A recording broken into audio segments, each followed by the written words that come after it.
Hello. How is everybody? It's a little quiet right now. I ran to the kitchen to get me a Chattanooga board thing. I don't know what they're called. You know, meat and cheese. Hold on. This is going to drive me crazy. What? All right.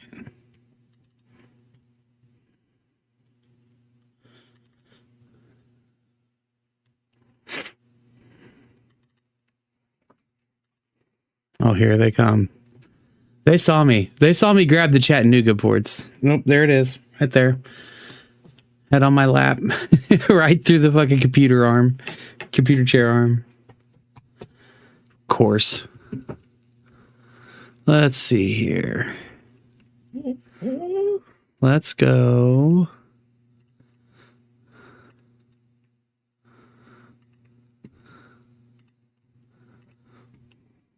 Oop.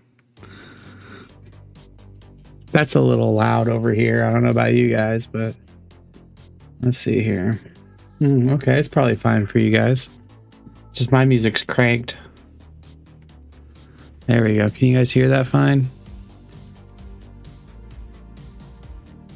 Can you guys hear the background music?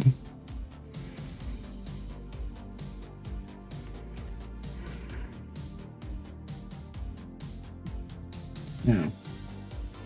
I'm not going to eat all this, but I wanted some Chattanooga board.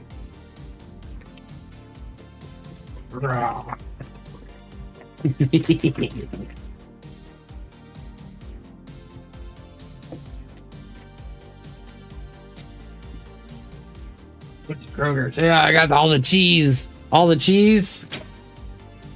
I got like all the meat. We have the meat. Dog's gonna flip out when I open this meat. Watch. Oh, we got promiscuous meat. We got what is all this? Chorizo, Salchion, and Serrano ham. Products of Spain. Who didn't like Spain? Can you hear it fine? Cool. Sweet shit.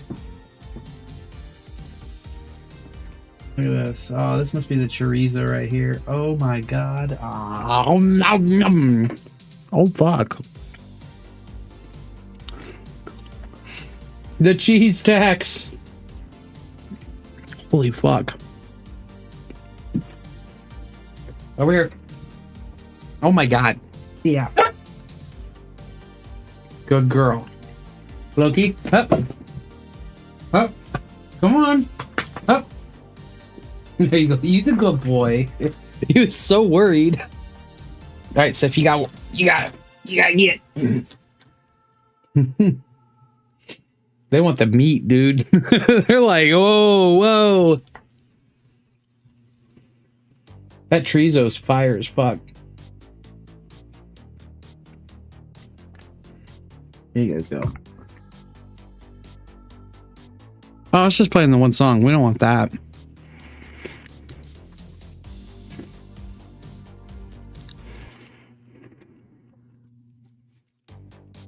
What? It's still gonna play the one song. That's no bueno. That's not what we want.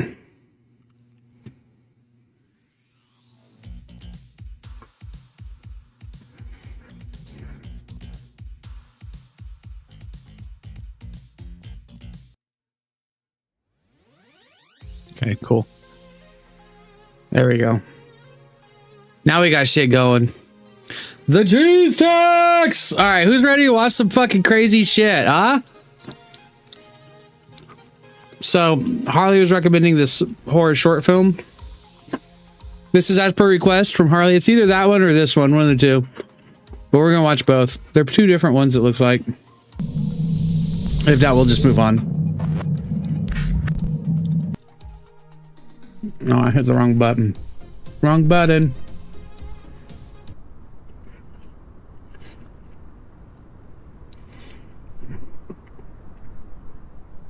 In association with full screen. Holy shit, that piece was pretty good.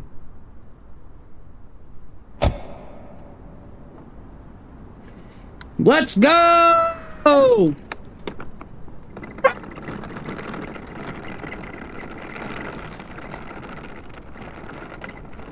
This right here is reminding me of Promiscuous Meat.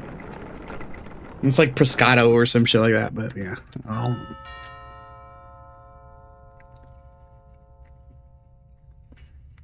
No, fair enough.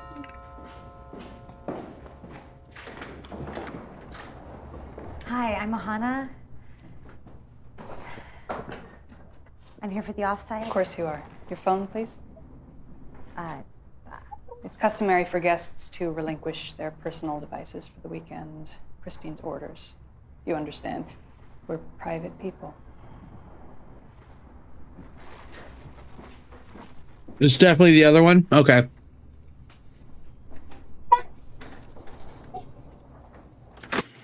Please let me join your guild. Fucking A, dude. I just need to pay for fucking YouTube. I swear to fucking God.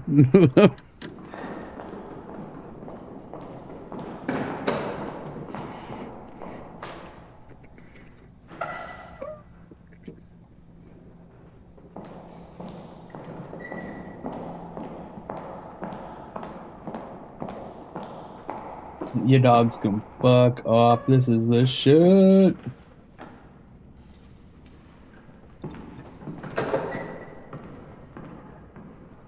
Mm-hmm. Mm-hmm.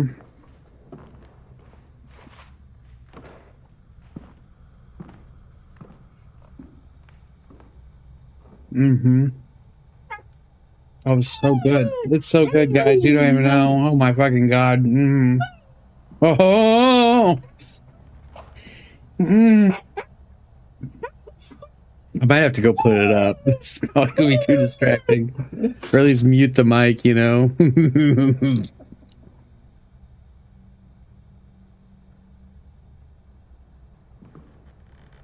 Yeah, I'd bet $1 million on the brown noser. How about 10? Only if you pay for my divorce. I paid for your last divorce. Then I married her. Hi. Christine. Thank you so much for inviting me. Your house is beautiful. She goes, slam the door in her face. Tired after your trip. Why don't you go freshen up?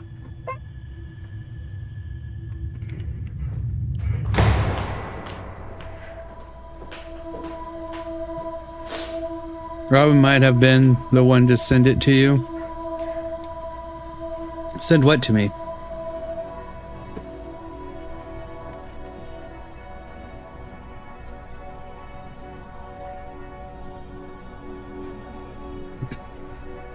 Sip's over here breaking her fucking neck trying to look at what I'm picking up. She's like, ugh.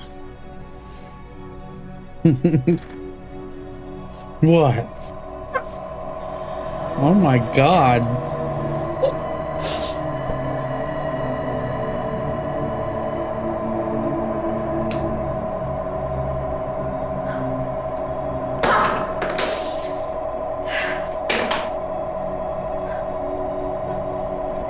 Oh, okay. The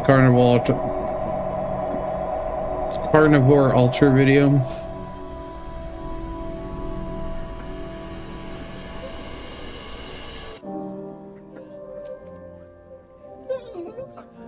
Would you like some pate? Oh, no, thank you. I'm a vegetarian. Hannah? Have you seen this place? Have you seen the bedroom? Don't be rude. Who else from commodities is here? Just you and me from the trading floor. Everybody else is upper management. 2 shots of tequila. No, I'll have a water. Thank you. Come on, aren't we celebrating? Don't get ahead of yourself.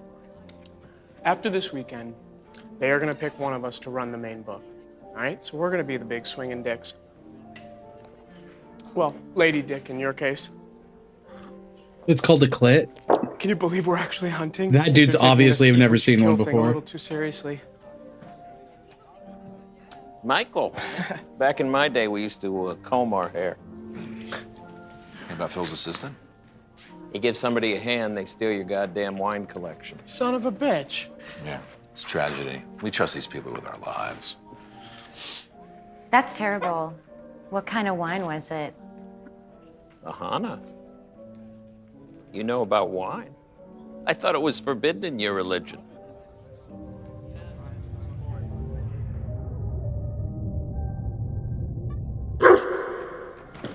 That poor girl can't catch a break, man. Welcome to this weekend's offsite.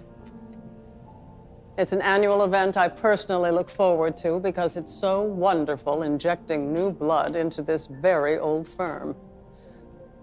Cars will be ready to take you to the grounds in 30 minutes.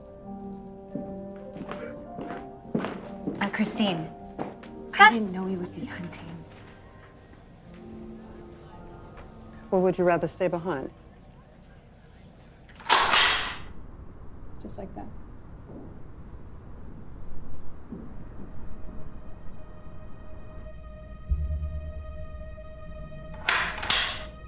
Rifles are nice, man. They're real easy to use.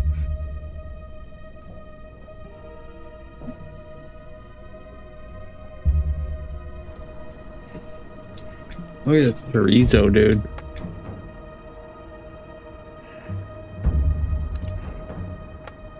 My God, it is so full of flavor.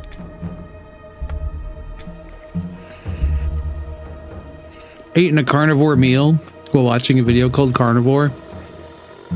Peak watch play. That was for you, awesome.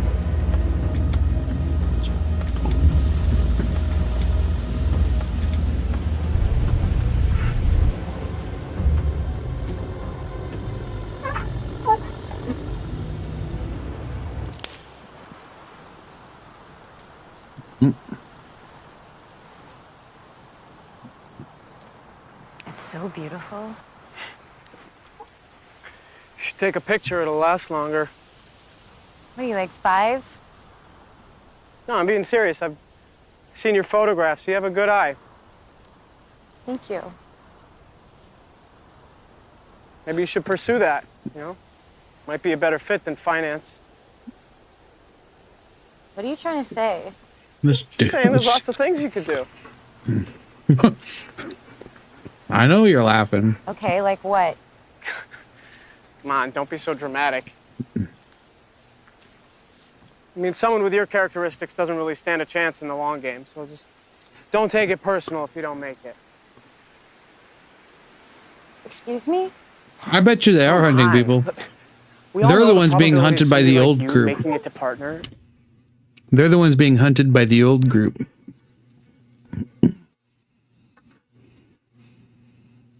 And they gotta make it.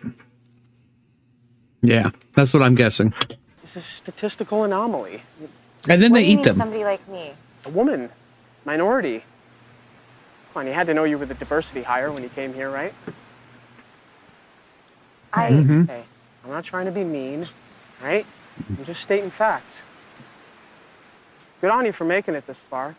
I mean, you could do whatever you want when you leave. You could, like, run a foundation or work in investor services.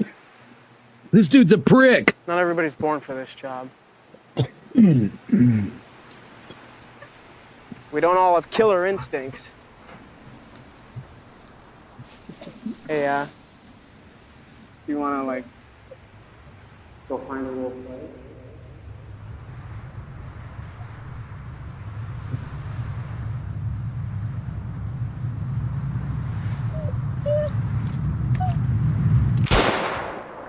Oh.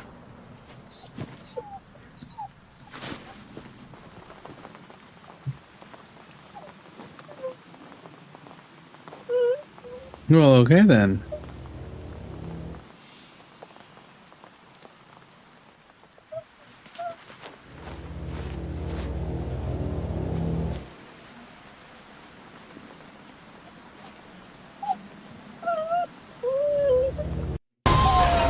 Son of a bitch!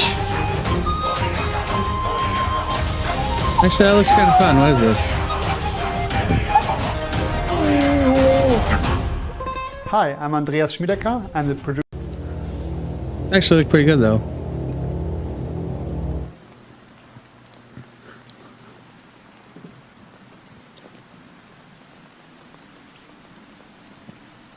We have a winner. Martha, you can prepare dinner a little earlier tonight. Oh my god.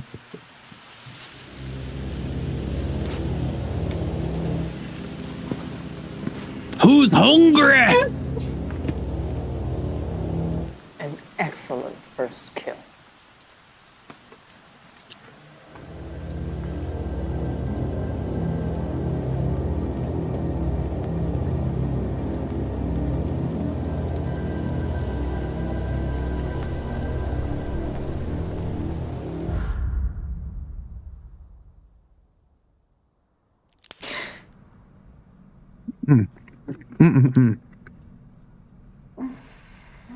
An excellent first kill. All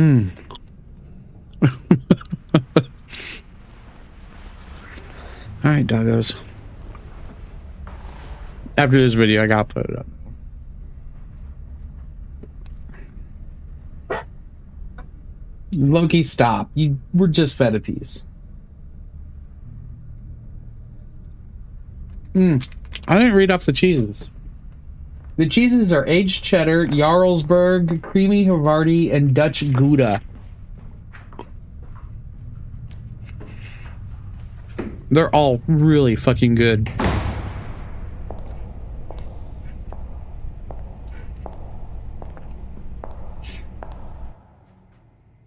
Like, this is the creamy Havarti.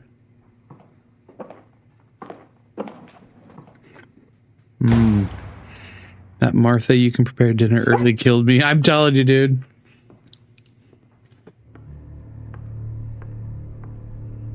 Oh, he's on the table.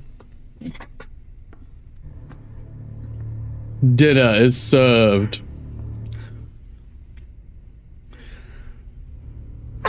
Not Addie. If you guys get that.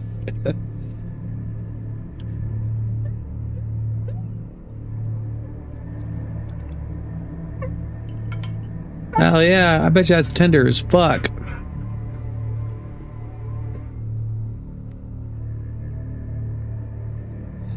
With grilled asparagus? Let's go. Dude, what is this, Midsummer? Where they all waited for like the eldest to start eating, then they all started eating? Dude, if that's her first meat in a while and it's human meat, that's gonna fuck her up.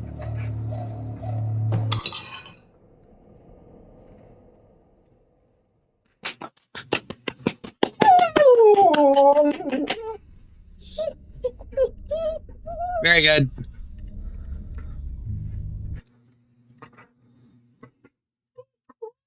Yeah, dude, she's about to be hooked.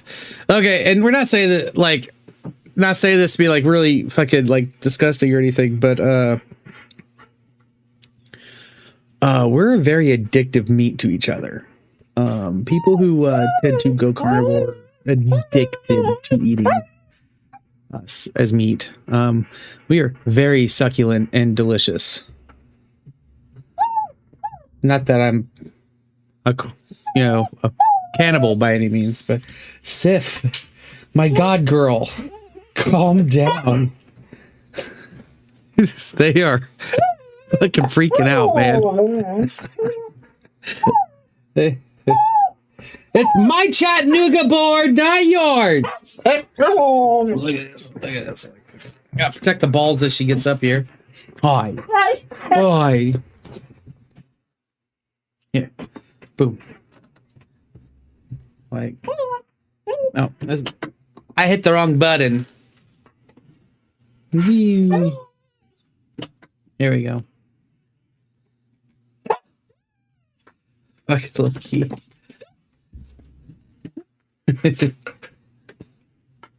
Zip. Oh, she is shaking. She is quivering. Like, she needs to calm the fuck down. She's gonna have a heart attack. Holy shit. I had a computer teacher that ate some on accident while in Congo and said it was the most delicious pork he had ever eaten. Yeah. I bet. That's what I hear. We taste like pork. All right, go. Go. Loki, go. Loki. Go. Loki. Fucking dumbass. Go. Outside. Go. They are not going anywhere. I don't know why I thought that would work.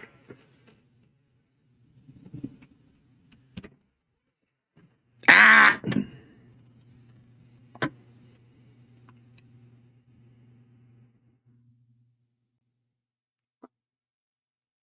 going to give them some chorizo and see their faces. Because this is by far the best.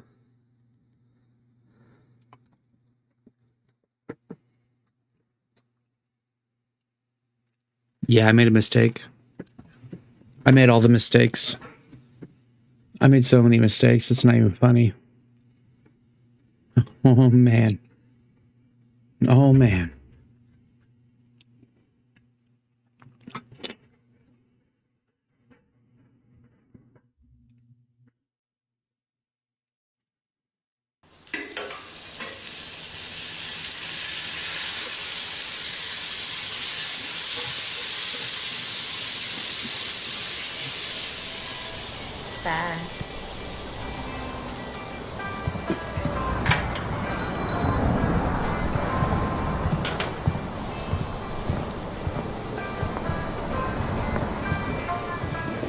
Reminds me of a Kansas diner.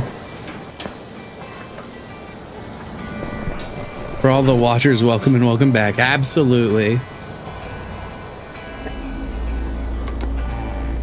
Ominous music. Let's turn off the closed captions.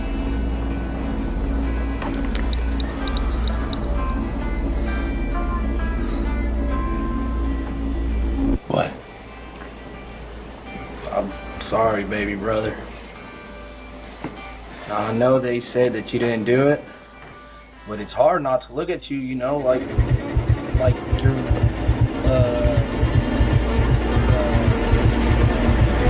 a killer? A cannibal!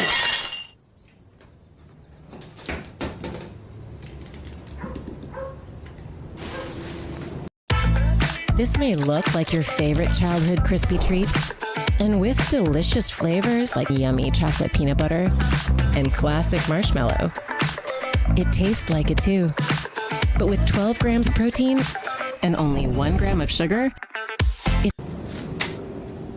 I got distracted. The date last night went very well. For those wondering.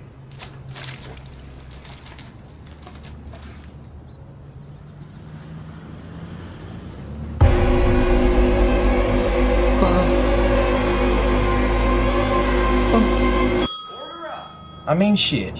I thought you ate Mom's brains out. We all thought. I know. Shh. My daddy and I would say, the way she was to you, and the way she treated you, it's a matter of time since you'd snap, but eating her. Can we please go? Everybody is looking at me. Look, relax, mama's boy. We haven't even had our burgers yet. I don't even eat meat anymore. I haven't. Oh my God, Levi. Ruby, hi. I haven't seen you since high school. Oh my God, did you bring Hey, it's Sauce. It's all right, awesome. Welcome, man. Welcome. It's really weird seeing first words next to your name. Planting evidence, so My streamer bot upgraded, so anybody that's speaking is like saying they're speaking for the first time.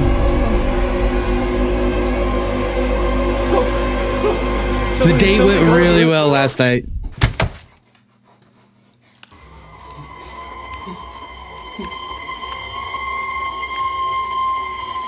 Dude, he just landed in his mom's twat. That's exactly what I'm saying.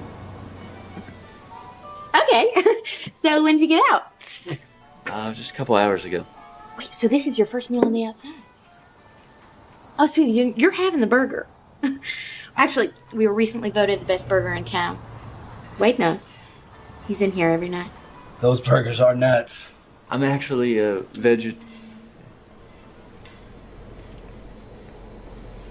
You poor thing. Burgers were probably so dry in prison. There actually weren't any burgers in prison.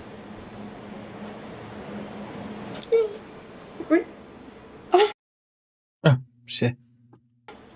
I'm fucking up all over the place, guys. Wait, I'm actually a vegetarian. Hey!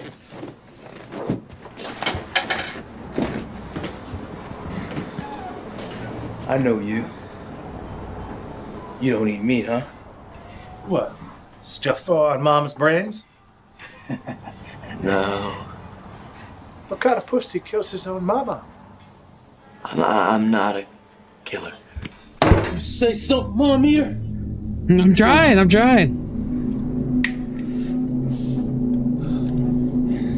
Turn around and kiss him. Bite it. Well, I'll bite you.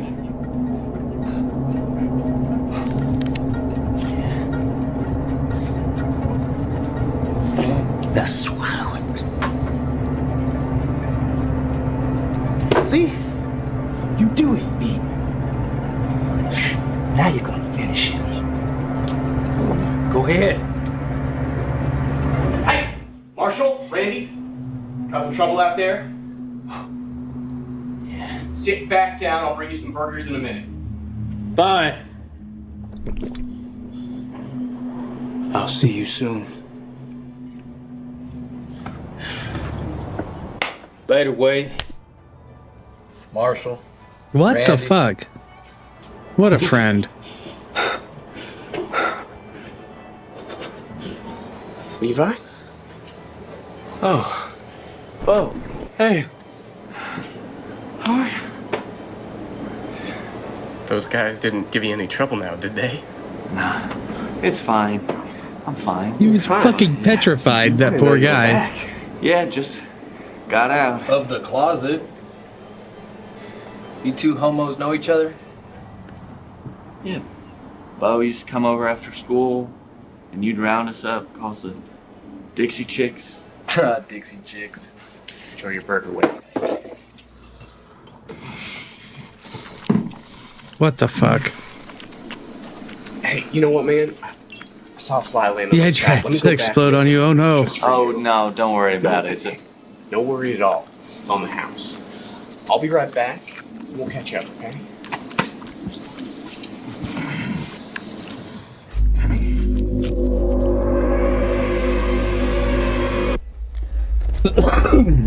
Excuse me. Hey, Ruby. Hey there, Tiger. Hey, could you tell Bo that I don't need another hamburger? I actually don't eat meat, so. You don't, huh? Well, tell me about it.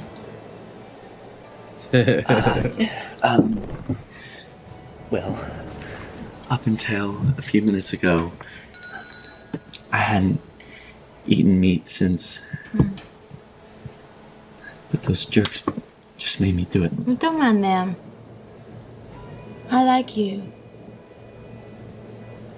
For who you really are. Thank you. I'm not a violent person. You know I used to have a crush on you. A couple years ago. Really? You must have had bad taste.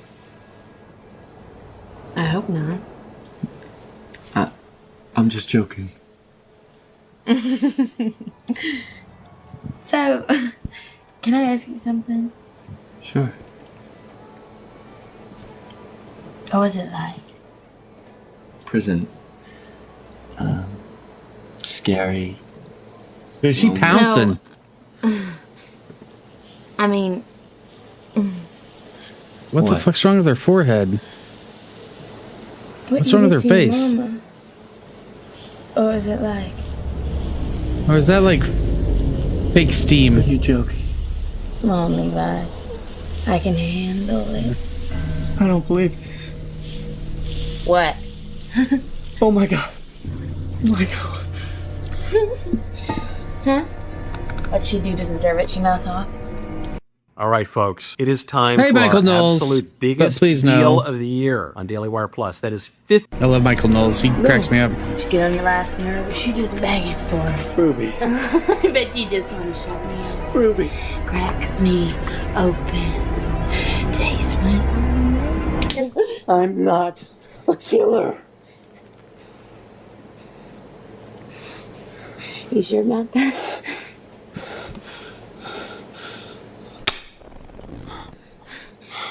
What the fuck is going on? Yeah, her hand was sizzling. Nothing?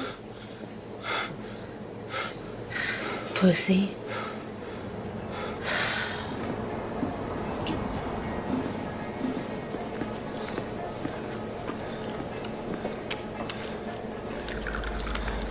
She just goes back to work, 3rd-degree burns and all.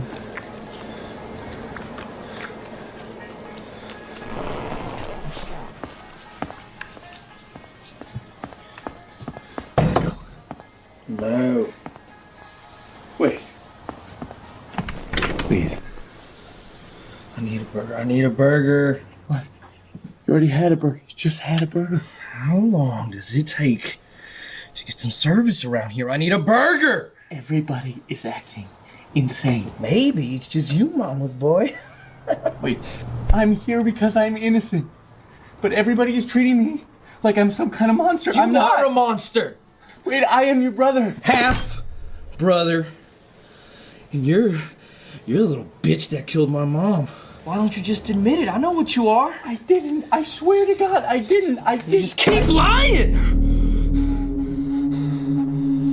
There we go. Why don't you just admit it, huh? Why don't you admit that you're a killer, fucking cannibal, huh? It's about time someone kills the killer. Wait, look.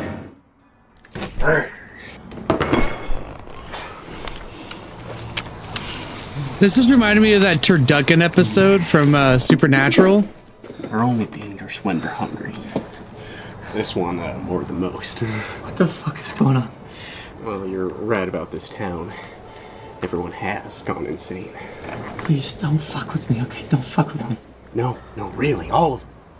Listen, I see these idiots every day. It does? Okay, yeah. I was wondering if you remembered it or not. Like, I remember we watched it together. Something that they all do. And we're like, what the fuck? What? They all eat brains. Excuse me? In the burgers. I put brains in the burgers.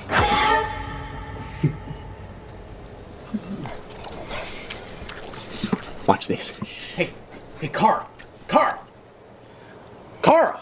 Hey, they just called on the phone, man. You gotta take your pants off. They need your pants. Everyone's lost their fucking minds.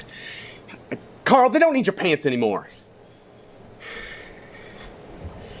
Doesn't even put them back on. Hyper-adrenalized cannibalism. I guess when you eat someone else's mind, you start to lose your own. You know, books call it kuru. It's like mad cow. Yeah. You know, induces a sort of dementia.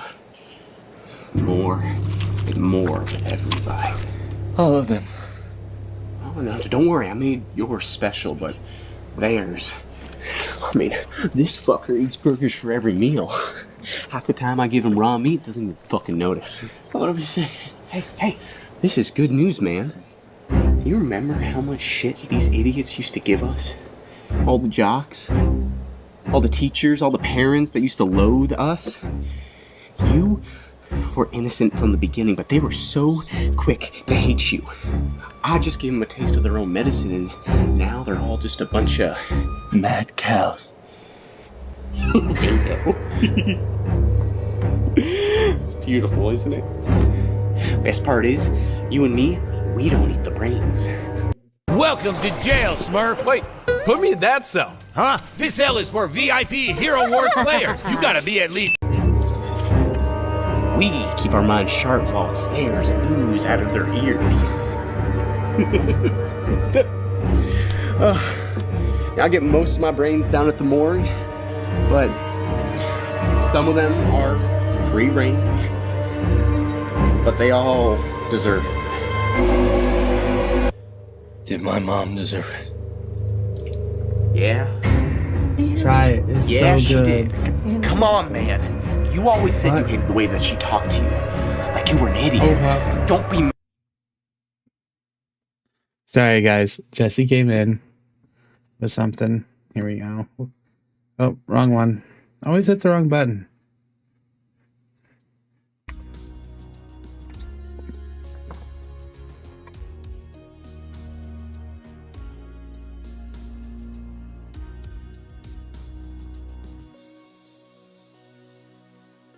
She drew a Cthulhu.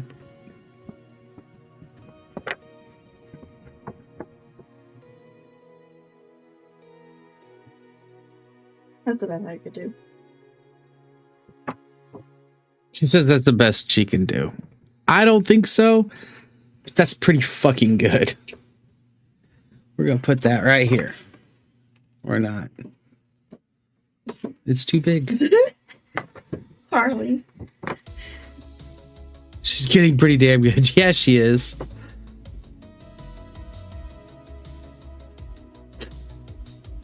Well, Jess, I think you're gonna have to hang this on the fridge.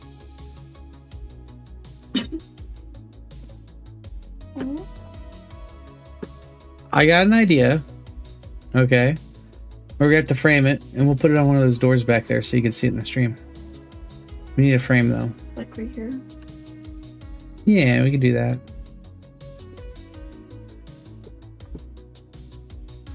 She's getting really fucking good.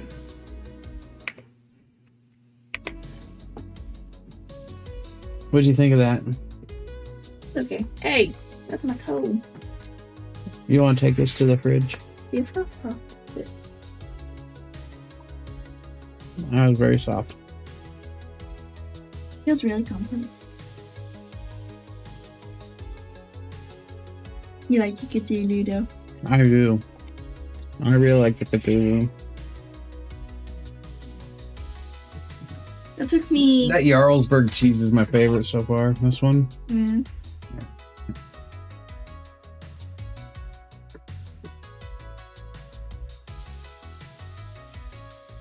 That's really good, isn't it? It does like pepper jack cheese for some reason. Pepper jack, nah. That's got a Swiss taste to it. It's like pepper jack to me. It's Nami. Tape it to the camera. Is it that good? Awesome.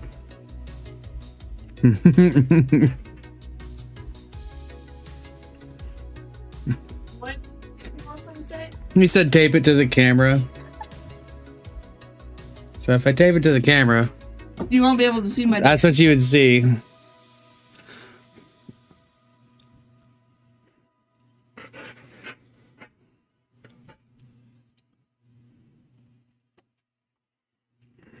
Here, I have an idea.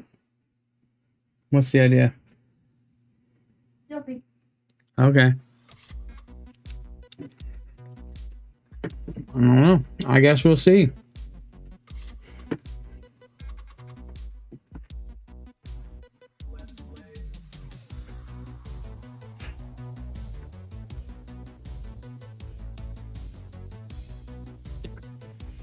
Oh man. How is everyone tonight? While we're waiting for Jesse.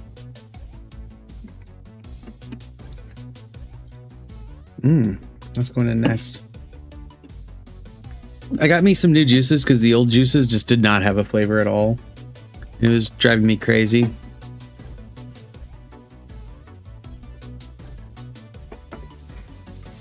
But we're not taping it to the camera. You're out of your mind. Jesse. No. Or we can tape it to the Well, we don't want it actually taped. we're gonna have to do this. What we should do is find a way to magnetic it up. Okay.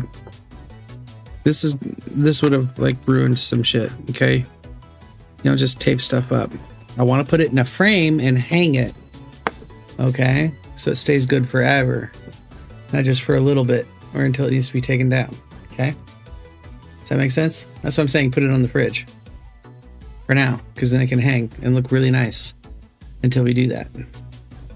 Okay. Well, I kind of don't want to put it on the fridge because every now and then when I do, you just end up throwing the... I'm not going to throw it away. I like that one. How long has the Mind Flayer been up there? I'm not talking about just the Mind Flayer, Dad. I've put other things up there. Just put it up. And I've saved a lot of your stuff too. So they're in a thing. All right, take the cheese with you after I take this piece.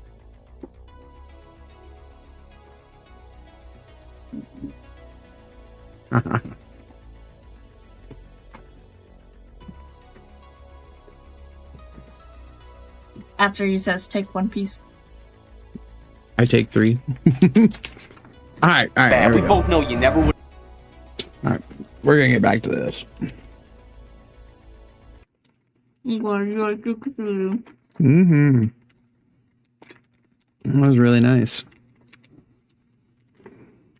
Took me like 3 or 5 minutes to do. Took you what? Did my mom 3 or deserve 5 it? minutes to do. Oh. Splendid. I finally got Wi-Fi and finished moving out. Congratulations. Though sadly, I have a strange schedule, so I gotta learn how to get used to it. Yeah. That's fair. But they all deserve it. Did my mom deserve it? Yeah. Yeah, she did. Come on, man. You always said you hated the way that she talked to you. Like you were an idiot. Don't be mad. We both know you never would have done anything. I did you a favor. I'm sorry you got put away. Look, we're at the top of the fucking food chain, buddy. It's actually kind of funny when you think about it. How they all thought you were this psycho killer. But I know you're harmless. You're just not a violent person. I know you.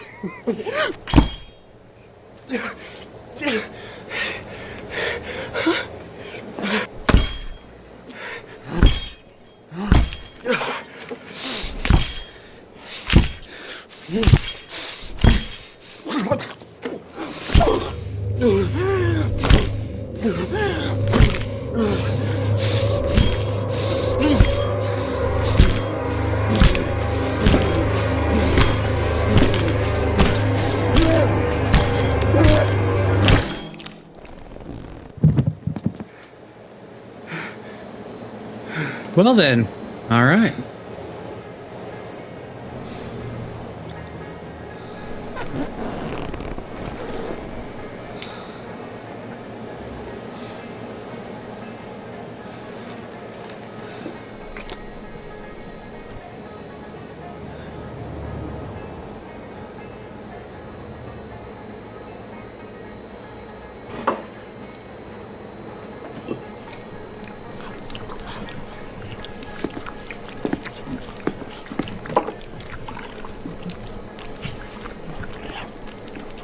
What the fuck?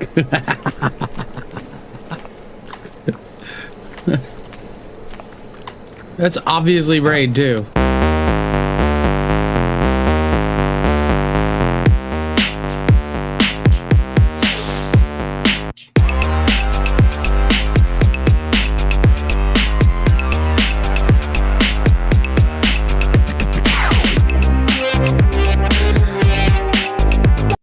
Very good, very good. All right, Bizarre Bub's got a new one out, so we're gonna go ahead and watch that. It's the Carrie compilation. On the night of November 16 of 2024, a school teacher stands outside of his class while struggling to remain calm. Only a few minutes ago, he was just inside setting up decorations for his class when he had to stop and immediately walk out after seeing something that made him jump out of his skin. Now, the school that he teaches at doesn't really have a history of paranormal occurrences, but the students there would often make up stories and rumors about the school being haunted, specifically by a student who used to go there Whether or not this student actually existed remains a mystery, but tonight, after encountering what just happened, he no doubt believes that his class is haunted, if not the whole school. This is what he caught. All right, I'm just finishing up putting up decorations for the students when they get back. I was on the smartboard setting things up. I'm taking a step back, and you guys know me. I stay late often. It's just me here and the janitor, and let me show you.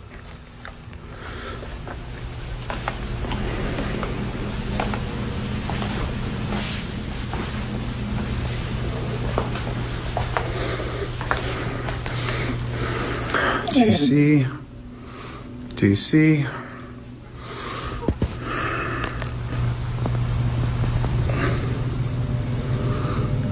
Oh shit.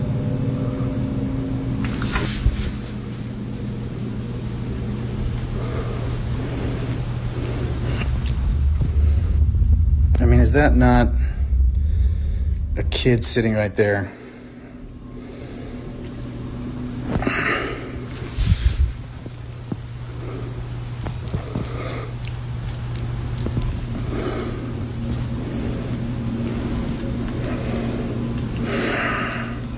Yeah.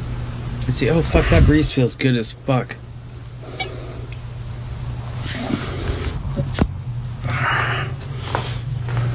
Autumn just called.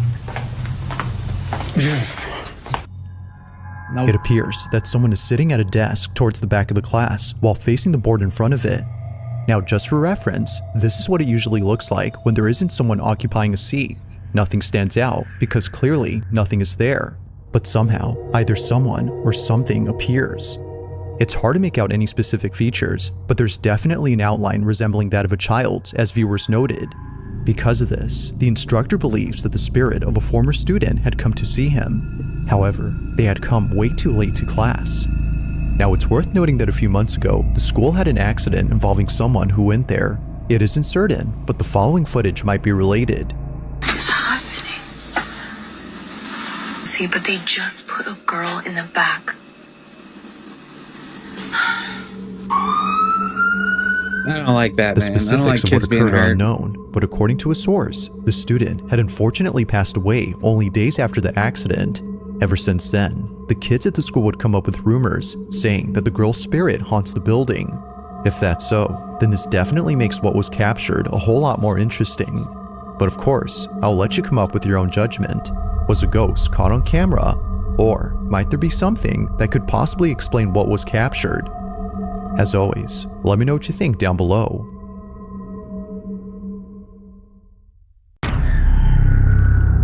One of the coolest things about ZZZ is the environments and how real they feel. Oh, For example, my lord. If you go to Lumina Now, the following footage was recently shared by a mother who was home alone when this happened. The only other person inside the house was her baby, who had just been put to sleep in her crib. It's been a hectic night trying to calm her down as she wouldn't stop crying. According to Angela, the mother, her baby would continuously stare at an empty space before bursting into tears. It was definitely strange, but it wasn't something Angela found concerning. That is, until the following incident took place.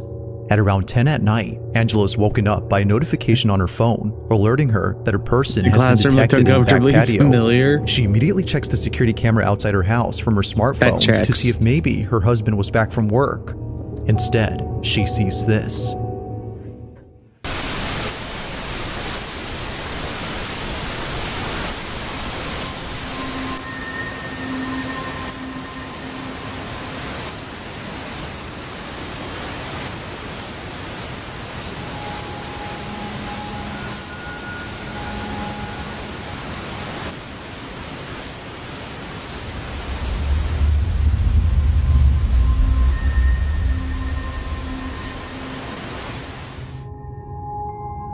At first, Come play Angela with thought me. that the figure was simply a case of pareidolia, but then suddenly, this happens. The figure, which Angela thinks looks like a little girl, slowly dissipates into thin air. Just like that, the silhouette is gone. Now, Angela has made a video showing where the little girl had appeared, While it does give some context, her video makes the footage a whole lot creepier. Okay, so this is the area, the door that it was like standing inside. We don't have anything or keep anything in this area because it's a walkway and it would be really awkward. And then this is where the security camera is. So when I looked at the footage, I expected to see a person. I didn't expect to see that though.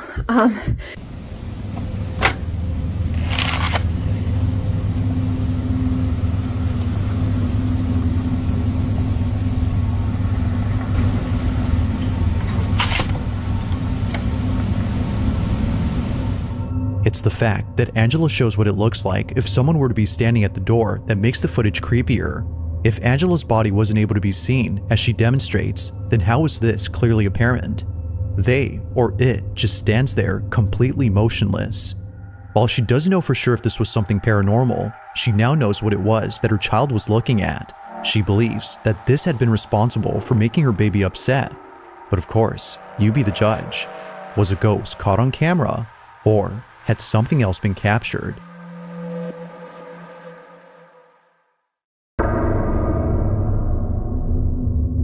On September 20th of 2020, a father decides to record his two sons during a playful activity.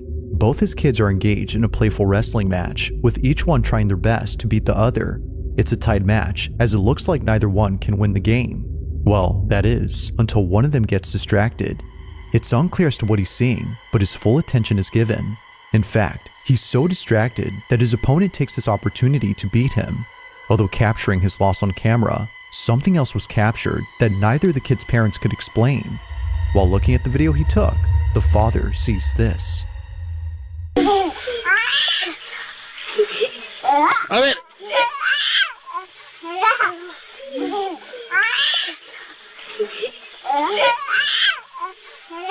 Eso pa eso es.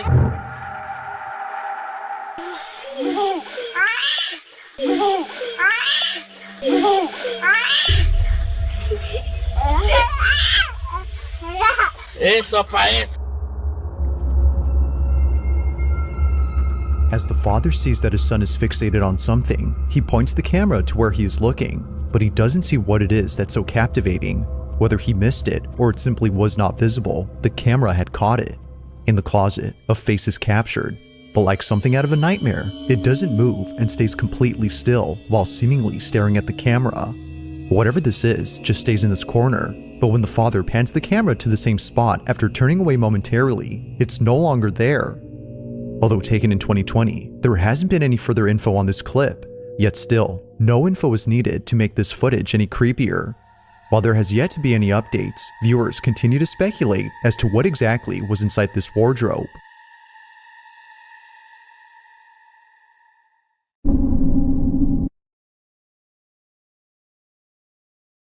My bad.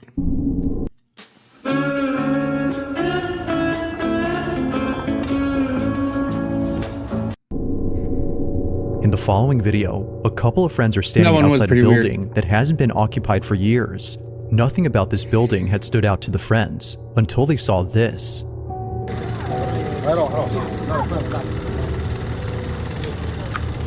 Now at first glance, the so-called ghost appears to be mistaken for a plastic bag. This is so looks like a plastic bag on a wire. Caught on a wire that's connected to the building.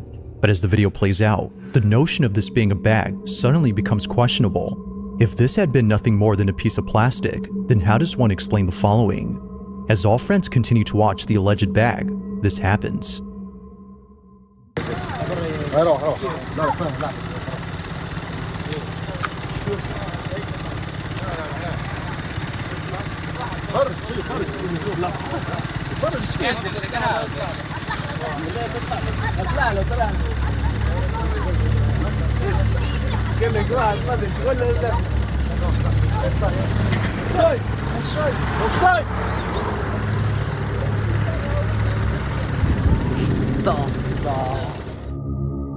Whatever this might have been just floats around before somehow vanishing. Whatever this might have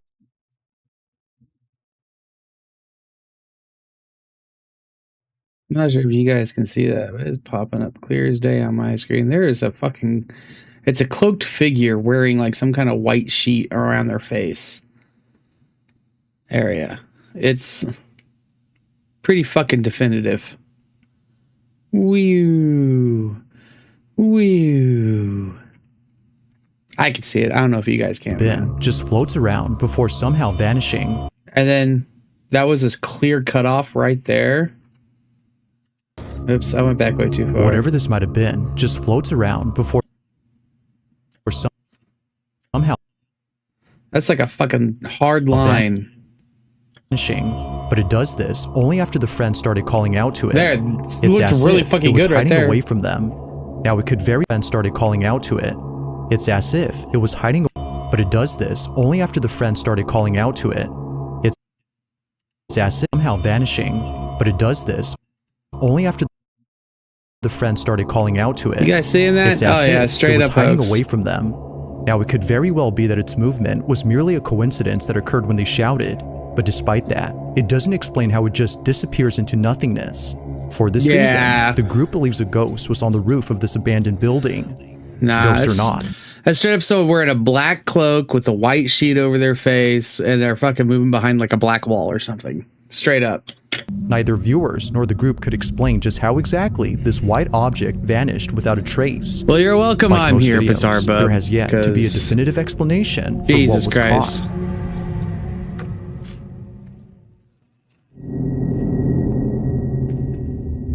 On October 18th of 2024, a video recorded by a security delicious. camera inside a classroom began spreading among students after many were freaked out by what was captured. The footage was initially posted by the teacher of this classroom. Mr. Simon, the instructor in question, wanted to share something creepy that he came across while looking at video recordings of his lectures. Rarely does he ever check the camera, but apparently, a student of his had complained about being bullied by a classmate. So naturally, Mr. Simon checks the camera to see what was going on between the two. But while checking, he sees a notification saying that motion was detected at 10 p.m. on October 17th.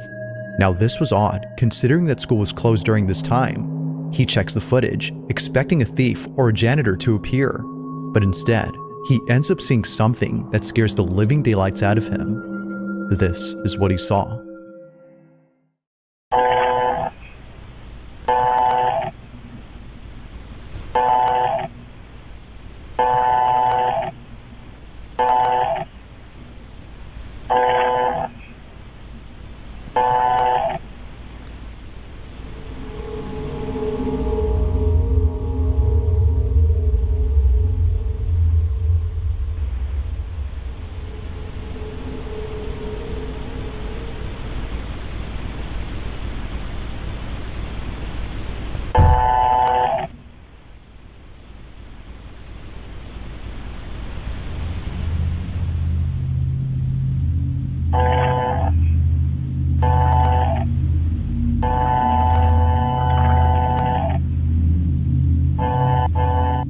It's easy to miss the first time, but in case you did, something appears at the entrance to the classroom after a few rotations from the camera.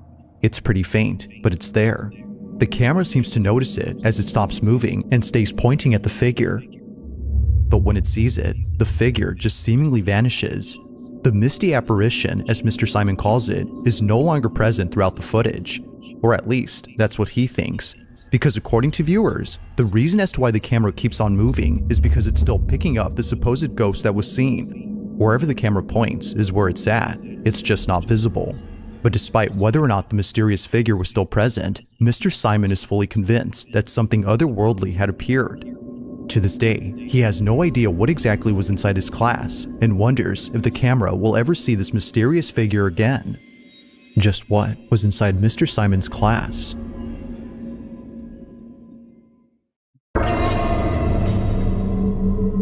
My daughter's 4 years old. She's still watching Disney movies, and she is choosing a white princess over In the Russian city of Kirov, a couple were driving down a highway when their dashcam caught footage of something pretty creepy. This video was submitted to me by Gregory P., who saw the clip on a local news station. Upon seeing what was captured, he immediately knew that the incident was anything but normal. As the couple drive down the road, they see this.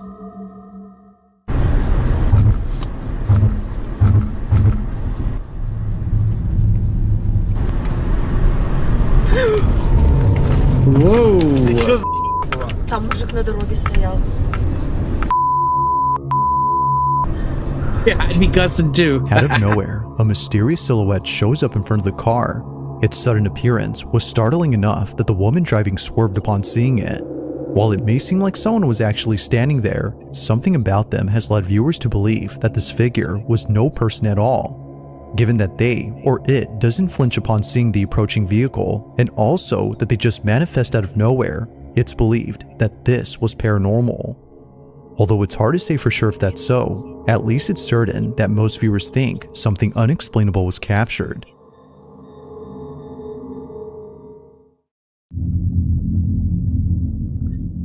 Whereas Now, this this owner next didn't video give a was submitted shit. to me by Sienna G, who received the following And you're going clip from her fast aunt. enough, it would look In like he's footage, disappearing. Sienna's aunt is filming her son, who appears to be roaming around inside a room.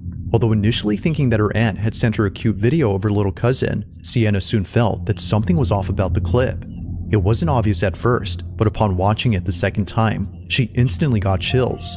The clip, as it turns out, was sent to Sienna because something strange was captured. Have a look.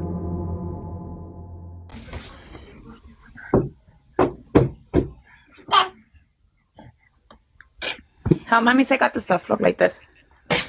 Take it out.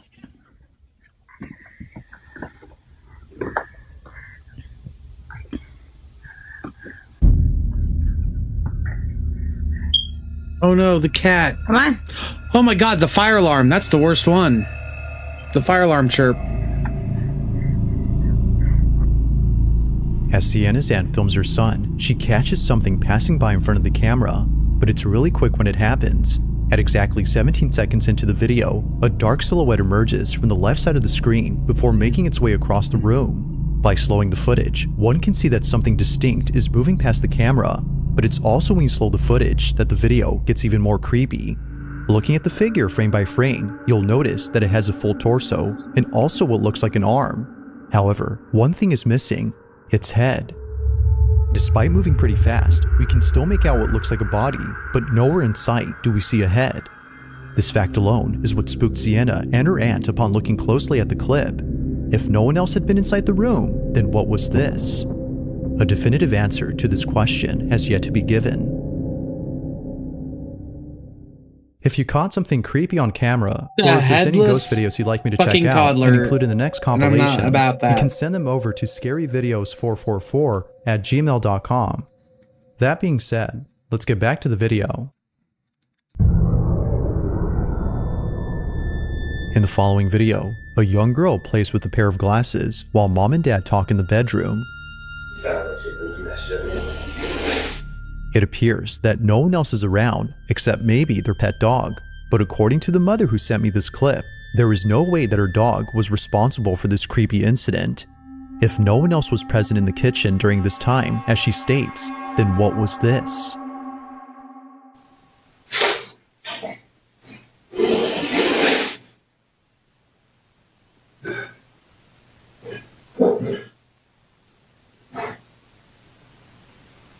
Whoa.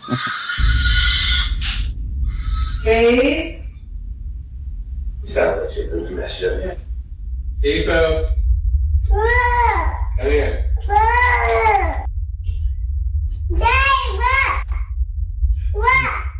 What, baby? Understandably, the child's parents were freaked out upon listening to what was captured, either in the kitchen or somewhere else in the house. A loud screech is heard. Right? Someone in the house had screamed, but this doesn't make any sense, as no one else lives there except them, who certainly didn't scream during this recording. Now, even stranger is the fact that their daughter had no reaction whatsoever to the sound. In fact, no one else had heard it when it happened. Whether person or ghost, the family has no clue as to who or what had made the noise. It was their bird. They have like a bird. It's just screeching. Birds do that shit. God damn, ads are bad. In this last video, a man who lives alone recorded a video to show what's been happening ever since he moved in. The apartment that he's currently renting isn't exactly a place he calls home. Almost every night, something strange happens. From tapping noises coming from outside his window to things moving on their own as if tipped over by someone, he no doubt believes that his new place is haunted. Now, he's been recording a couple occurrences ever since moving in, but the most recent video on his page is by far the most unsettling encounter he's ever had. It's late at night when this is captured. Fucking Russian fucks me up to read. Время 2:30 ночи. А мы только начинаем веселиться. Проснулся от стука. Из шкафа. А это одна сторона, левая дверца. Слегка приоткрывается и стучит. Не знаю, видно, не видно. There's something in my gun cabinet. It's structured weird. Yeah. It was.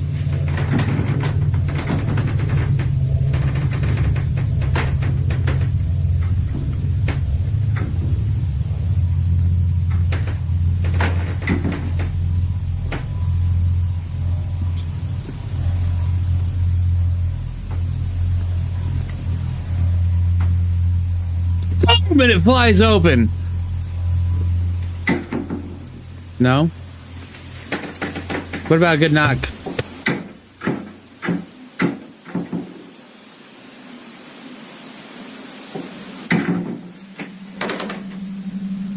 Did I get any with that? Did I get anyone with that?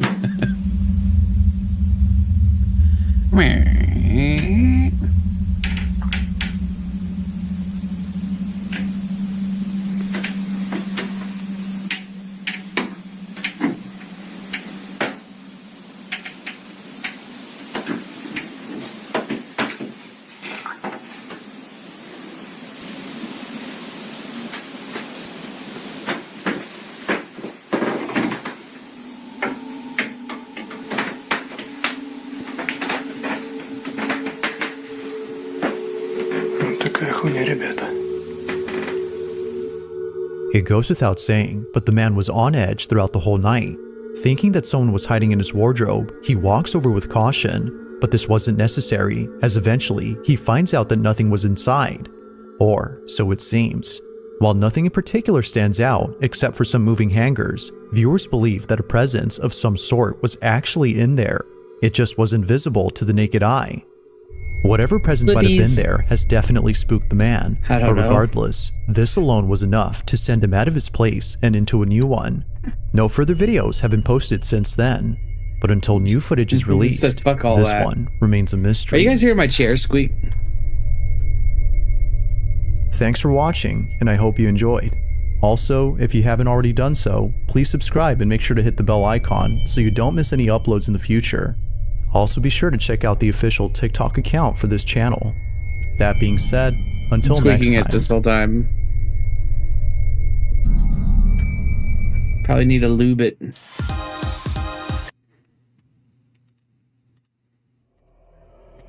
My girlfriend just summoned something terrible. Oh shit. We did a bad. On the night of November 16 of 2024, a school teacher. She found the Necronomicon, also known as the Book of the Dead. Yes. There's a type of silence that only exists in places where people don't usually go. Not just a lack of sound, but something heavier. A weight that presses down on everything until the air feels different. I noticed it. I knew you'd like this, Harley. I knew you'd like this. I was all like, all right, boo-boo, I got you. The moment we got out of the car, the trees around us stood perfectly still. No wind, no birds, just quiet. You sure about this? I asked, glancing over at her. Megan was already pulling the backpack out of the trunk, her movements quick, almost too eager. She looked different out here. Something in her eyes was sharper, more focused. Of course I am, she said without looking at me, tossing the bag over her shoulder. You promised you'd do this. I hadn't. Not exactly. Great bold ones. But somehow, Megan had a way of turning half agreements into commitments. When she'd first brought up this whole trip, it seemed like one of her usual whims. She loved the weird and obscure. Tarot cards, conspiracy theories. I went along with it because it was her, and that was enough. This, though, this was different. Babies. This wasn't just a weekend in the woods. Boy. The cabin was more dilapidated than I expected, even after the warning she'd given me. The wood was splintered, the windows boarded up, but there was something strange about how intact it remained, despite the obvious years of neglect. It sat low in the clearing, like it had settled into the earth, a part of the landscape, instead of a building someone had left behind. The door creaked as Megan pushed it open, a sound that cut through the silence like it didn't belong here. "After you," she said with a grin, stepping back to let me inside. It took a second for my eyes to adjust to the dim light. His nose is gold. The only windows were small, letting in slivers of the overcast sky. There was no furniture, just a stone fireplace against one wall, and dust thick enough to choke on. I coughed into my sleeve, and Megan laughed. "It's perfect, isn't it?" "Yeah, sure, if you're into places where serial killers dump bodies," I replied. She rolled her eyes and moved past me, heading for the center of the room. She dumped the backpack onto the floor, and for the first time, I noticed how carefully she was moving. There was purpose in everything she did. She knelt and started pulling out candles, arranging them in a wide circle around us. I watched, uneasy. Dude, you're about to be sacrificed. One. What's with the setup?" I asked. She didn't answer right away, just kept working until the last flame flickered to life. Then she stood and stepped back, her face glowing in the candlelight. She looked at me with an intensity that made my skin prickle. "We're gonna do something incredible tonight," she said. "Something real." I shifted on my feet, feeling that familiar sense of discomfort I got whenever she started talking like this. I tried to keep it light. You brought me all the way out here for a seance or something?" "Not a seance," she began. "More like a ritual." She reached into the bag again, and this time when she pulled her hand back out, she was holding a book. I didn't recognize it at first.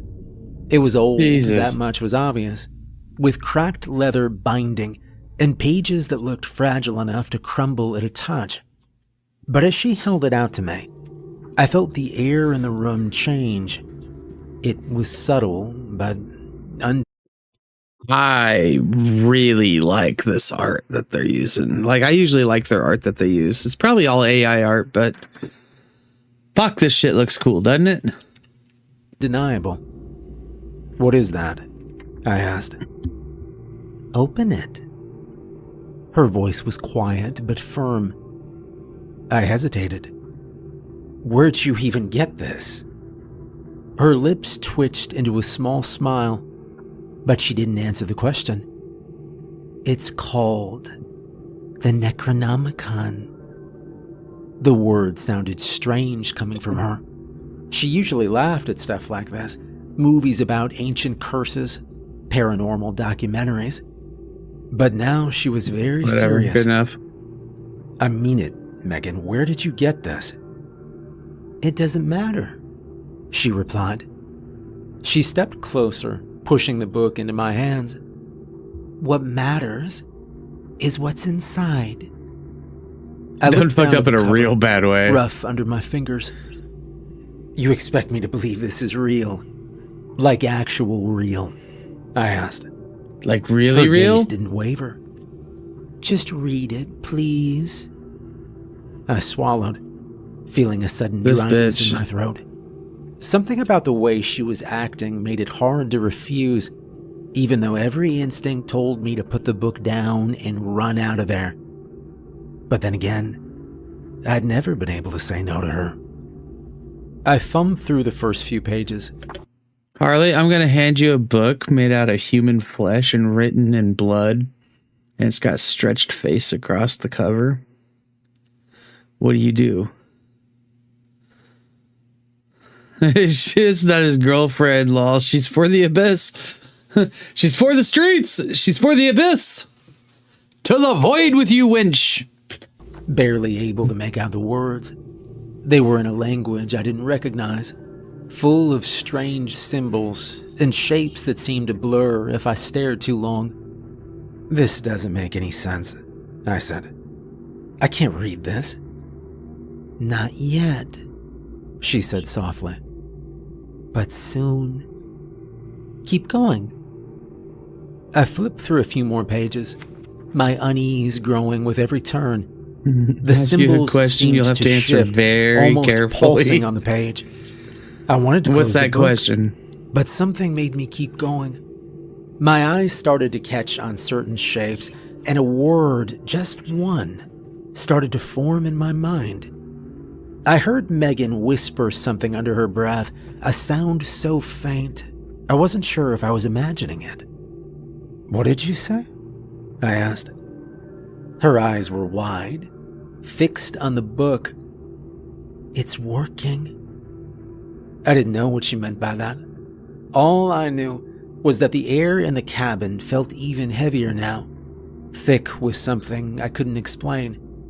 It was like the room was getting smaller, the walls pressing in. All right, Megan, this isn't funny anymore, I said, closing the book. Take it! And the moment I did, take it!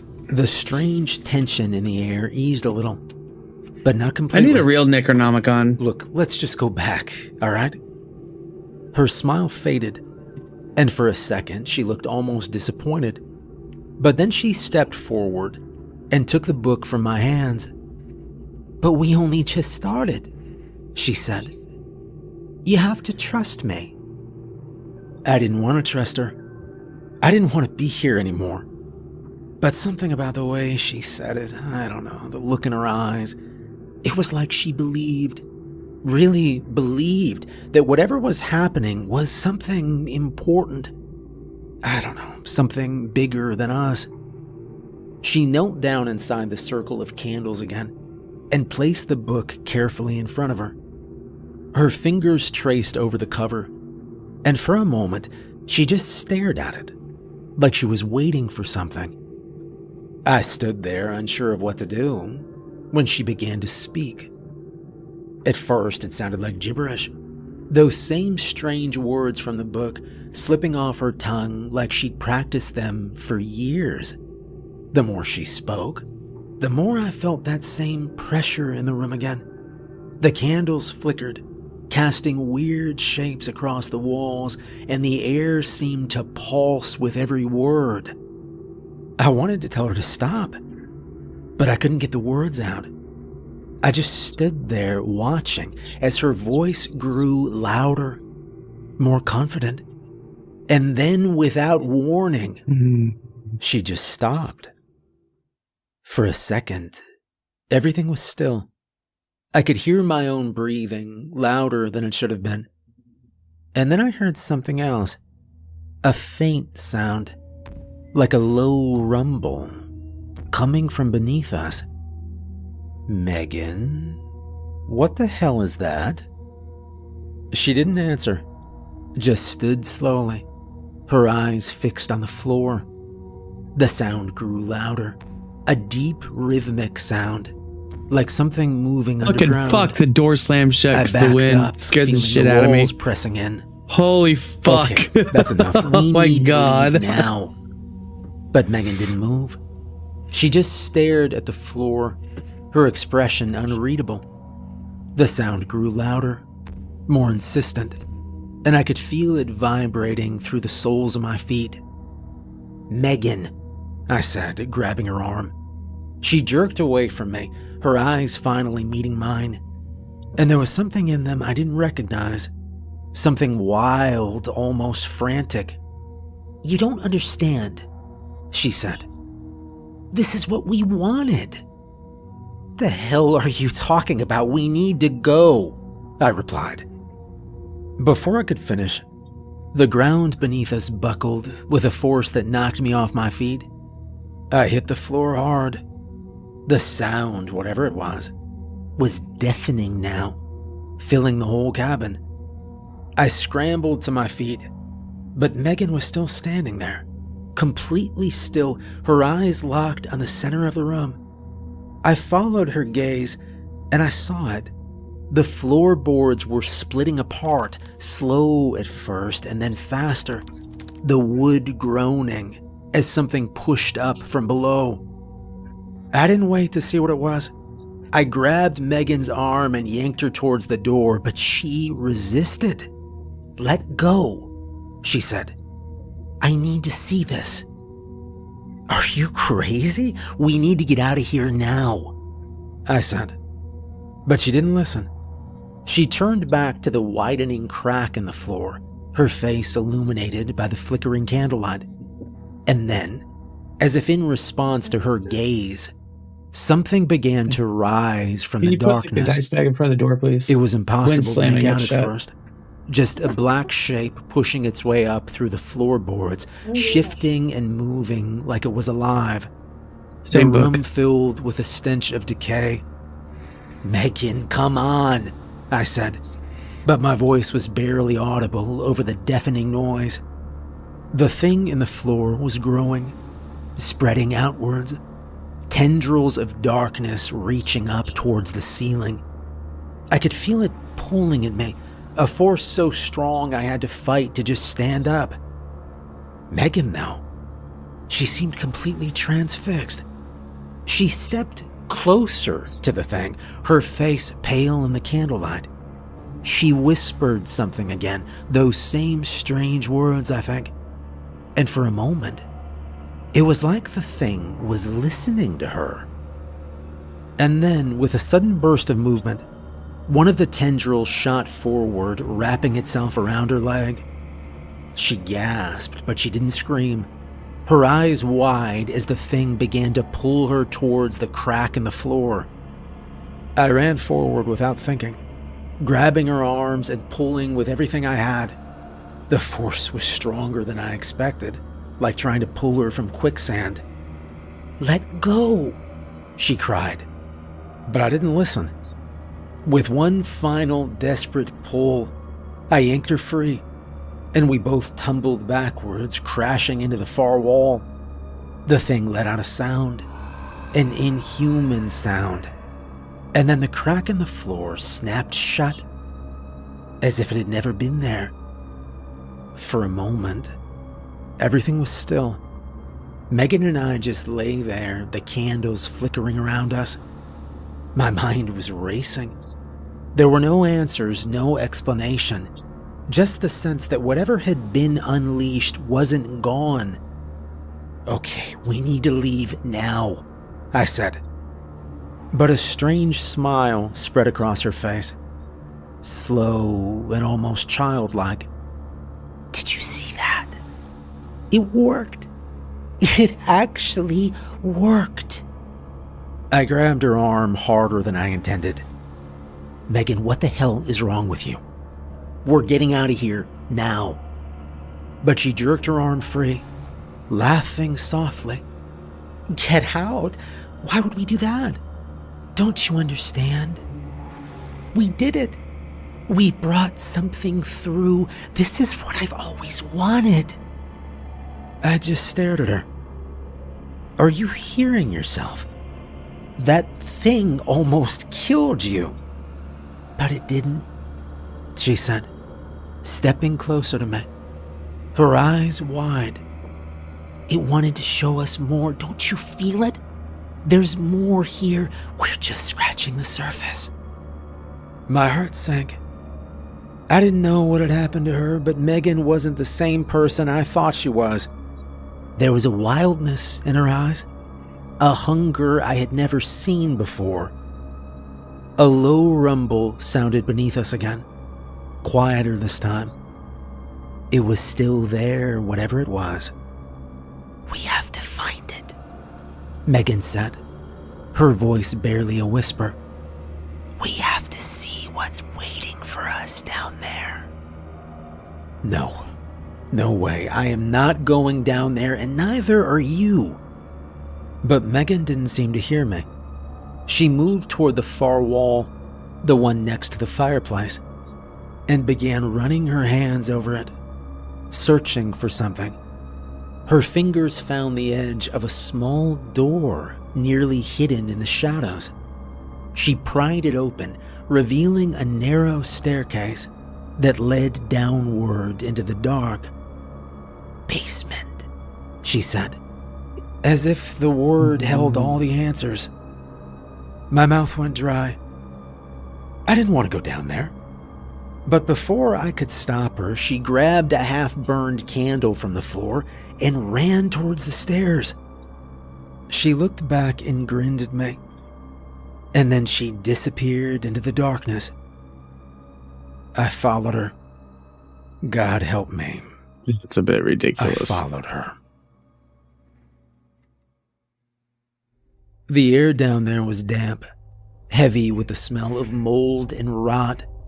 I could hear Megan's soft footsteps ahead of me, and the flickering light from the candle barely helped with the darkness. When we reached the bottom, the basement opened up into a strange, wide chamber lined with old stone walls. But it wasn't the kind of basement I'd expected. It was more like an ancient ruin buried beneath a cabin, something far older than the house itself. The walls were carved with symbols, much like the ones in the book, etched deep into the stone. And then, just beyond the reach of the candlelight, I could see the tunnels, narrow passages twisting off into the darkness, forming a labyrinth beneath the earth. "What is this place?" I asked. Megan was already walking toward one of the tunnels, her excitement practically radiating off her. "It's incredible, isn't it? This is where it all leads." Before I could catch her, she disappeared into the tunnel, her footsteps echoing softly. I cursed under my breath and hurried after her, my skin crawling with a sense that something was watching us. The deeper we went, the colder the air became, and the more oppressive it felt. "Megan, slow down," I called. But she didn't respond, and when I rounded a corner, I nearly ran into her. She'd stopped in the middle of the tunnel, her eyes wide with fascination as she stared at something up ahead. I looked where she was looking and froze. At first, I couldn't make sense of what I was seeing. There was something moving in the tunnel. Small, hunched, no taller than a child. Their faces were distorted, and there were dozens of them, scuttling along the walls and floor, their eyes glowing faintly in the dark. Megan's breath stopped, but instead of fear, there was awe in her voice. "They're beautiful." I grabbed her arm and yanked her back. "Are you out of your mind? We need to get out of here now." But she just kept staring at the creatures as they crept closer. Her face lit up with something like joy. "Don't you see? They're real. All of it's real." "I don't care," I said. "We need to go." I started pulling her back toward the entrance, but the creatures moved faster than I expected. They skittered along the walls, their strange, unnatural movements making my skin crawl. One of them dropped down in front of us, blocking the tunnel with its twisted body. Its eyes locked on Megan, and it let out a low, guttural sound. Megan's eyes went wide, and she took a step forward like she wanted to hug it. "Don't touch it," I said. But it was too late. Her fingers brushed against the creature's skin, and the thing let out a noise that I still remember. It was a sickening, wet gurgle, like something drowning in mud. It recoiled, but instead of attacking, it slunk back into the shadows. Megan turned to me, her eyes wide with a manic glee. They're not here to hurt us. They're here to show us the way. They're part of this. Part of the book. Don't you get it? We're part of it now. I shook my head, backing away from her. This is insane. I don't know what happened to you, but you're not thinking straight and we need to get the hell out of here. But she just smiled, that same unsettling grin, and she turned back to the tunnel. There's more. I can feel it. She started moving quickly again, deeper into the maze, and I followed her. The creatures, whatever they were, watched us from the edges of the tunnel, their glowing eyes tracking our movements, but they didn't come closer. It was like they were waiting for something. We passed through another twisting passage, the air growing colder. I could hear faint noises now, whispers maybe. The tunnel opened up into a wider chamber, and I felt my stomach drop. The walls were lined with cages, rusted metal bars twisted into strange organic shapes. Inside each cage was something wrong. Some of them were humanoid, like the creatures in the tunnel, but others were larger, twisted into monstrous forms. There was every type of creature down there. Everything I'd ever imagined in my most terrible nightmares. Megan stepped toward one of the cages, her breath quickening. They've been waiting here for us. I grabbed her by the shoulders, forcing her to look at me. Megan, this is insane. We need to get out of here before something else happens. But she just laughed. But this is what I wanted, don't you see? We've tapped into something bigger than us, bigger than anything. I want to know more. This wasn't just some game to her anymore. She was obsessed, consumed. Suddenly, Jesus. The demonic creatures in the cages began to thrash wildly, their bodies slamming against the bars. I didn't wait to see if the cages would hold. Megan, please, we need to go. And just as I said that, one of the creatures began to laugh. It slammed its head against the metal, and the cage began to bend. Within seconds, it broke. The creature stepped out of it and towered over us. It stood blocking the way we'd come from, and for the first time, I could see that Megan was afraid. We sprinted the only way we could, deeper into the maze, the tunnel narrowing as we went. The walls felt closer now, and behind us I could hear that thing following. The tunnel twisted and turned, each passage looking more like the last, and I had no idea where we were. I glanced over at Megan, and despite everything, she was smiling. She was breathing hard, but there was a gleam in her eyes that hadn't been there before. She liked this. The danger, the madness. It was like she was feeding off it. We turned a corner and nearly collided with another creature, this one even bigger. Its skin was slick and wet, and it had more than 2 arms. Look at it, she began. But I didn't let her finish. I grabbed her arm and pulled her to the side, narrowly avoiding the thing's reach. We ducked into another tunnel. We wandered into the Mad King's dungeon from Diablo. King of the Orcs. The worse the air became. Where are we going? Check this out, dude. I don't know, I said. Away from whatever those things are? The tunnels were endless, spiraling in every direction, but none of them felt like an escape. How much further can this go? I said. Megan didn't answer. She was too busy marveling at the creatures around us. her eyes wide with fascination. And then I saw something. A glimmer of metal in the distance, barely visible through the light. You see that? I asked. She squinted, her expression shifting from curiosity to recognition. It's an elevator. I wasn't sure how she knew, but I didn't care. I dragged her towards it, the creatures closing in behind us.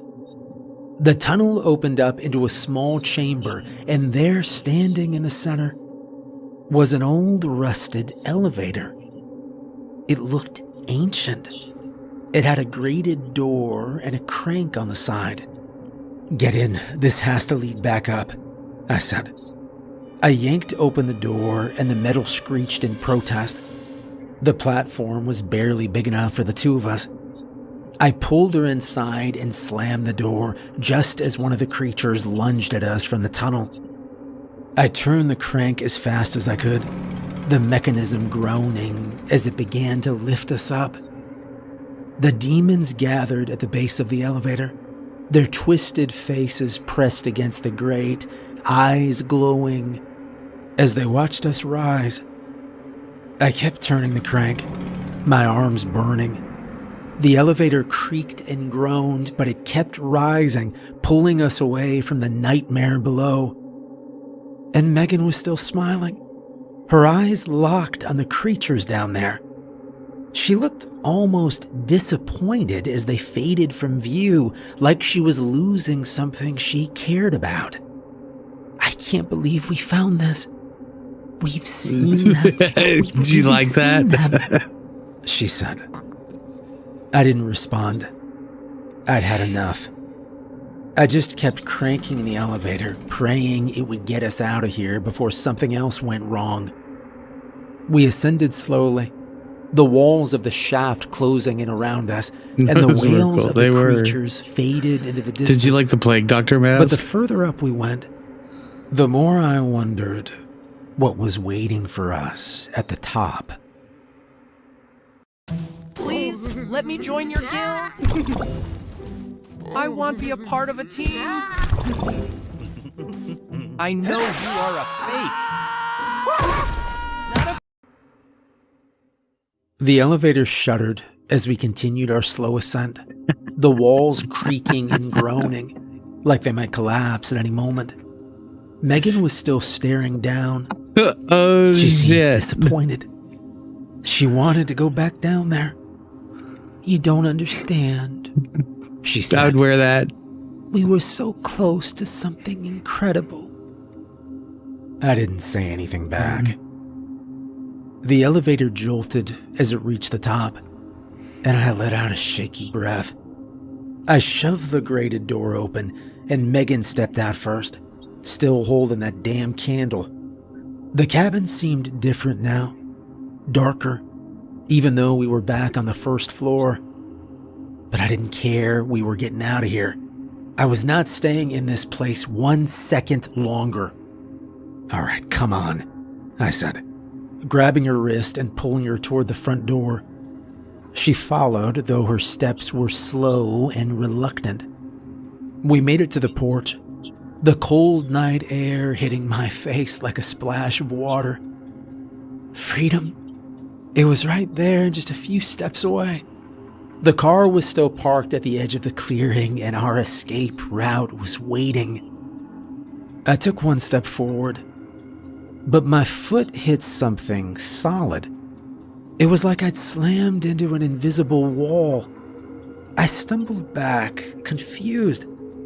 I tried again, pushing harder this time, but there was something blocking me. I couldn't leave the porch. Megan looked over at me, her brow furrowing. She reached out as well, touching the same invisible barrier. "It's real," she whispered. Before I could say anything, a deep echoing voice filled the air behind us. "You can't leave." I froze. Slowly, I turned around, and standing in the doorway of the cabin was a figure, tall, gaunt, and unmistakably skeletal. Its bones were a sickly yellow, like they'd been rotting for centuries, and its eye sockets glowed with a dim, unnatural light. You've opened the passage. It began. The Necronomicon has called forth the gates of hell. Megan stepped forward, her eyes wide. To Tony for his birthday, she asked. The skeleton tilted. Just have it its mailed head to him in a toward her, box. Amused. Make him fucking unwrap it. The ritual has bound this cabin to hell, sweetheart.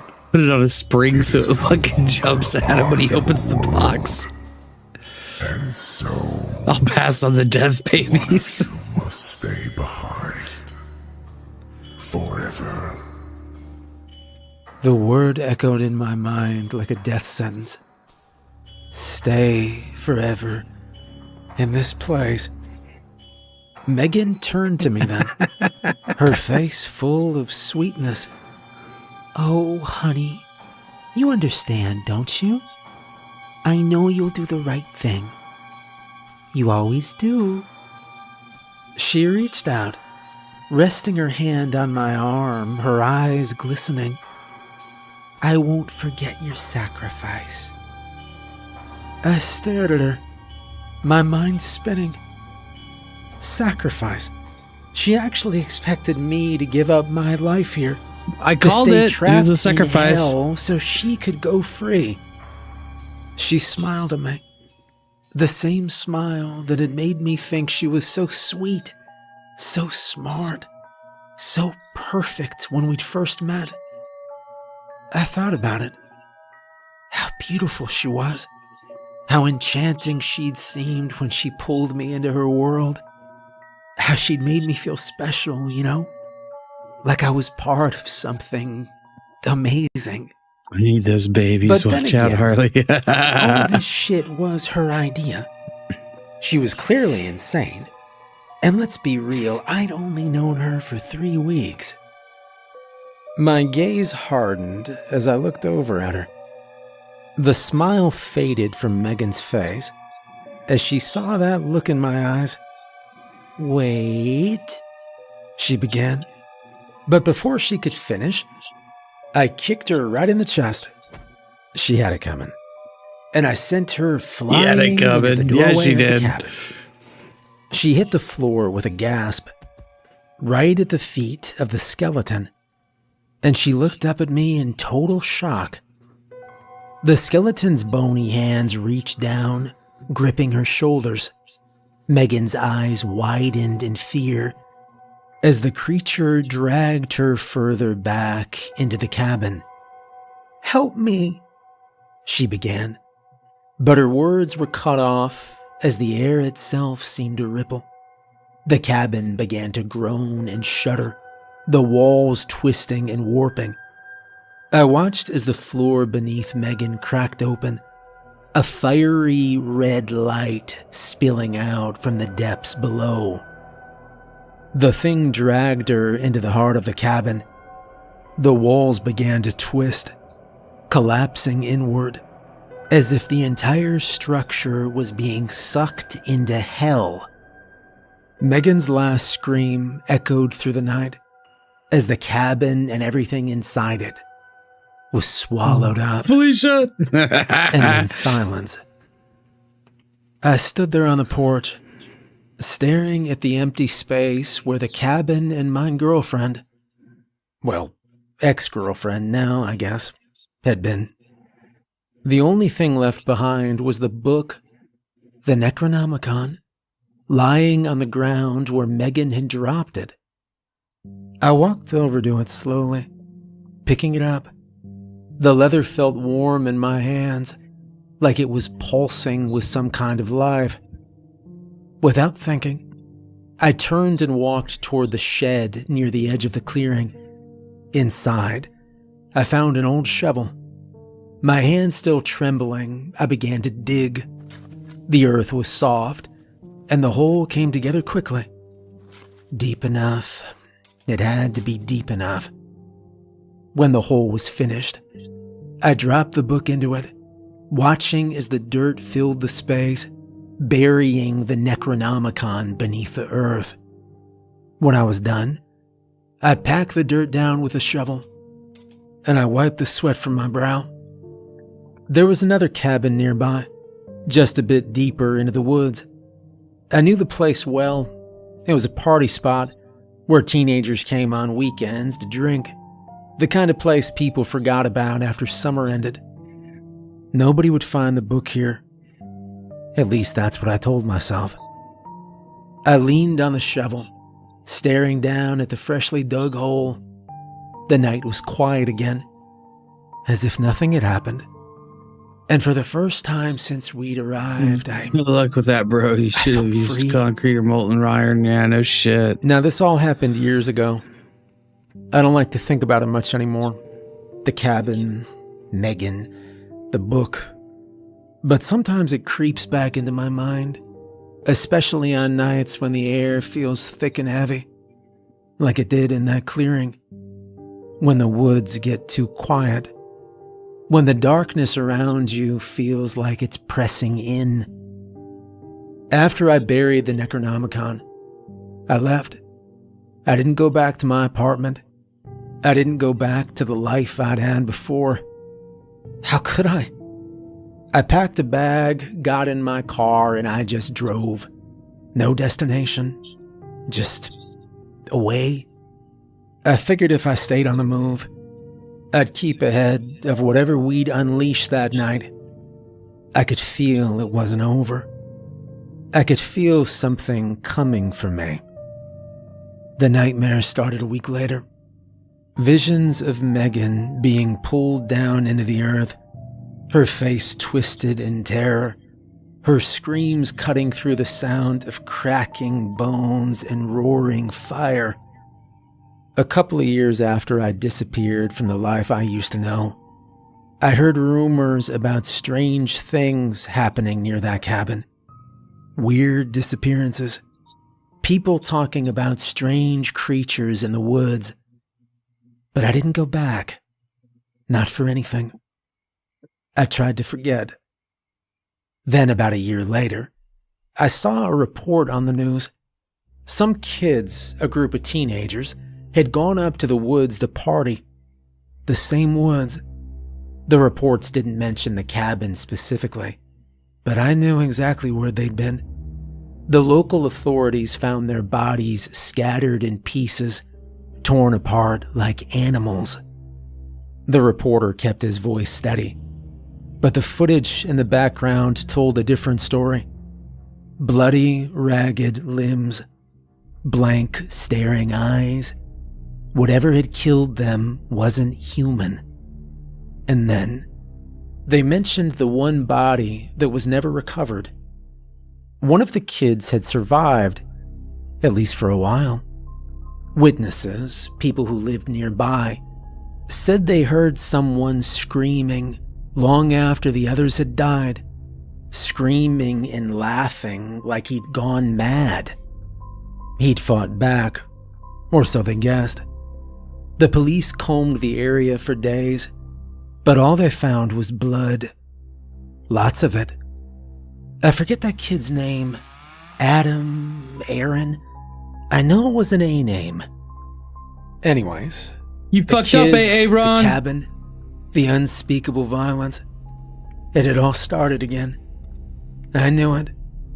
And I knew why. The Necronomicon, buried deep in the woods, had been found again. I tried to convince myself that no one could have unearthed it, that no one would even think to dig where I'd buried it. But something inside me knew better. I hadn't stopped it. I'd only paused it. The news stopped covering the story after a while. The murders got chalked up to some unsolved tragedy. An animal attack, they said. But I know what it was, and I know it's not over. Some nights when I think about that cabin, I can almost hear the dead clawing at the walls of the earth, trying to break free again. They never stop. and they're always waiting. If anyone ever finds that book again, God help them.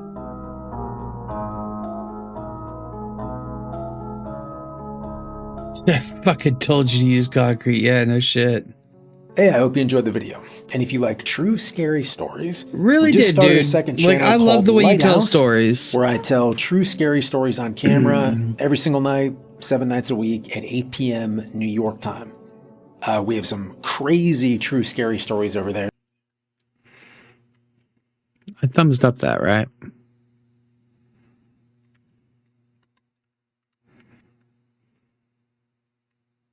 Yeah, okay. Making sure. Spoopy shows! Look at this. Fuck around, find out. That's gotta be like the next best thing to the Necronomicon. Right? You've opened the cube. Sorry. It's just fucking awesome. Holy shit. Just going through some Etsy shit. A lot of it's way overpriced.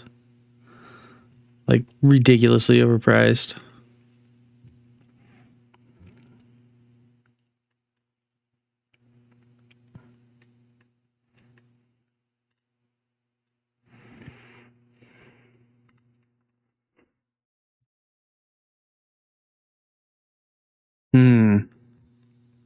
What do you think?